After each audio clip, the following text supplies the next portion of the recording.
C1102 DE or Glock 17 Gen 5. So naka metal slide, polymer yung frame with Glock markings. Ayan.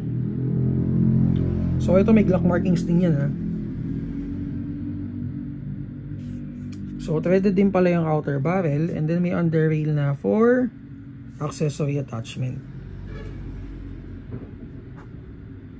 So nasa budget meal unit, budget meal Google Drive din natin to. Check nyo na lang doon, guys. And then nagpasama pa si bossing ng flashlight, Skywoods. So one of the best FH na meron tayo dito. So ano to, laser light combo. Meaning meron siyang laser. Ayan.